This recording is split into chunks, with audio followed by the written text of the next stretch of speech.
अस्सलामुअलैकुम। હું સરફરાજ અબ્દુલ રશીદ પટેલ।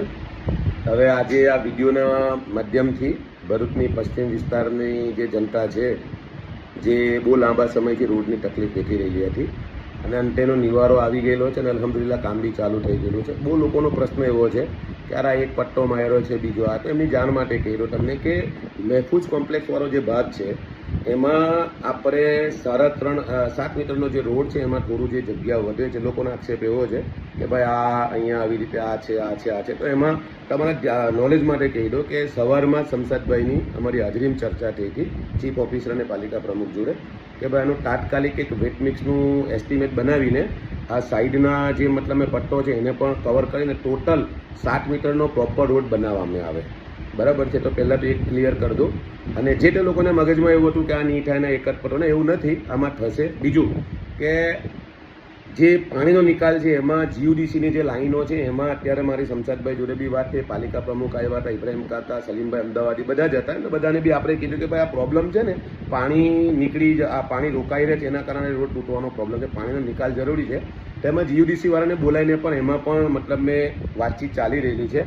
રહ્યો સવાલ કે જે બાયપાસથી તમારે આપણે મુતરદી છે ત્યાં સુધીનું પેવર બ્લોકનું કામ બી આજે રોડનું કામ પતશે એટલે એની સાથે સાથે પેવર બ્લોકનું કામ લેવલિંગ કરીને ચાલુ થશે। બરાબર, હવે અહમ વસ્તુ એવી છે કે આજે જ્યારે કામ થઈ રહેલું છે તો ઘણા મતલબ મેં એવા લોકો કે જેમને મેં કોઈ દિવસ કસામ જોયા નથી, એવા લોકો ઊભા જે સલાહો આપે છે, એમને બે હાથ જોડીને વિનંતી છે કે તમે સલાહ ના આપો મારા ભાઈ।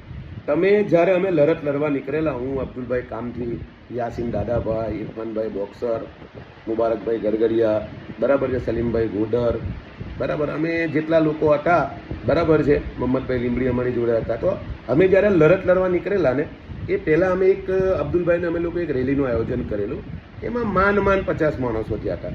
તો મારો આજે એન્જિનિયરો આવે છે ને, અત્યારે સ્કૂટર લઈને કોઈક એન્જિનિયર આવે, કોઈ મોટી ગાડી લઈને આવે, આમાં તો આમ થશે ને આમાં તો આમ થશે, તો એવા લોકોને મારે એટલું જ કહેવું છે કે જ્યારે તમે ઘેરથી સવારમાં તમારી પોતાની ઓલાદની અને તમારા મા બાપની ને ઘર પરિવારની ચિંતા કરીને કમાવા નીકળી જોત નહીં ભાઈ, તો તમને લોકોની એક સલાહ છે, જો કે તમને આ બધું દેખાતું હોય ને તો અમારી જોડે આવો, એમાંથી નવડા પરો ને, કમાવામાંથી નવડા પરો તો અમારી જોડે આવો। બરાબર છે, તમે દુનિયાની કમાઈ કરી રહેલા છે, અમે આખેરતની કરી રહેલા છે, આનો કોઈ અમને પગાર નથી આપતું કે હું કે અબ્દુલભાઈ કે આ મોહમ્મદભાઈ કે યાસીન દાદાભાઈ, ઇરફાન બોક્સર કે અમારી ટીમના કોઈ સભ્ય, અમે કોઈના નોકર નથી। અમે એક અલ્લાહની જાતને ખુશ કરવા, એક સમાજ સેવા અને વિસ્તારની લાગણીથી અન્ય વિસ્તારોની સરખામણીની અંદર આપણા વિસ્તારની અંદર બ્યુટિફિકેશન થાય એ હેતુસર અમે આ લડત લડી રહેલા છે, ત્યારે કોઈને આવવું નથી। બરાબર છે, તો એવા તમામ એન્જિનિયરોને, ડેપ્યુટી એન્જિનિયરોને, સિવિલ એન્જિનિયરો જે નિરીક્ષણ કરવા આવે છે, આમાં તો આમ છે, આમાં તો આમ છે, આમાં તો આમ થશે, બરાબર, તો એવા તમામ લોકોને મારે ખાલી કહેવું એટલું જ છે કે જ્યારે અમે લડત લડતા હતા ને ત્યારે આવવાનું હતું। ખેર ચાલો દેર આયે દુરુસ્ત થાય, તો તમારા બધાને મારું એડ્રેસ લખો, સંજરી કાર 15 નંબર ઈટવાલા કોમ્પ્લેક્સ, બરાબર, લુકમાન પાર્કની બાજુમાં અમારી ઓફિસ છે। જેટલા બી ક્રાંતિકારીઓ હોય ને, જેટલા બી સિવિલ એન્જિનિયરો, ડેપ્યુટી એન્જિનિયરો જે કે નહીં કહે તો કપચી આવી છે, અહીં તો આ ડામર ઓછો પાથરેલો છે, આ તો ઉખડી જશે, આ તો તૂટી જશે, હા, તો તમારી જાણ માટે કહી દો, એવા તમામ લોકો મારી પાસે આવે તો હું એમને બધાને મારી જોડે રાખીને આપણે ગુજરાત હાઈકોર્ટમાં એક પિટિશન ફાઇલ કરીએ। મને 100 ડેપ્યુટી એન્જિનિયરોની જરૂર છે, 11 અમે 11 છે, બાકીના મતલબ મેં 89 આવી જજો, ખાસા બધા બી તો આવ્યા હતા, મેં જોયા બી ને, મતલબ મેં મારે એવા લોકોની જરૂર બી છે, તો આપણે એક યાદી તૈયાર કરીને ગુજરાત હાઈકોર્ટમાં આપણે પબ્લિક ઇન્ટરેસ્ટ લિજિટિટી દાખલ કરીએ કે ભાઈ આ રોડ અમોને આવી રીતે ને આવી રીતે જોઈએ। તો એવા લોકો પોતાનો ટાઈમ કાઢજો, આપણે થોડો પૈસા બી ઉઘરાવવા પડશે, વકીલની ફી આપવાની છે, તો આપણે પૈસા થોડાક ઉઘરાઈને આપણે હાઈકોર્ટ જતા રહીએ।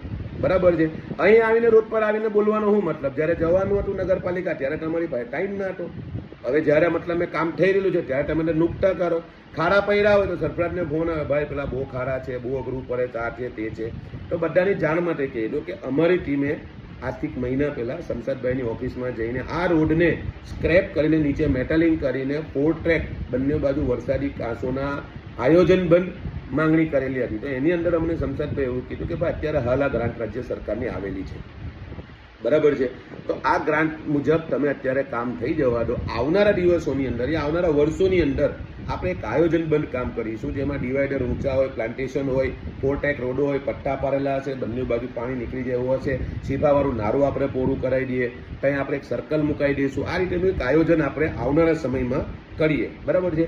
આજે દુઃખ એ વાતનું છે કે જ્યારે લડાઈ લડવાની હતી ને ત્યારે અમારી જોડે કોઈ ના આવ્યું, અને જ્યારે લડત લડીને અત્યારે જ્યારે આ કામ થઈ રહેલું છે ત્યારે બધાને નુકતા કરવા આવે છે. બરાબર.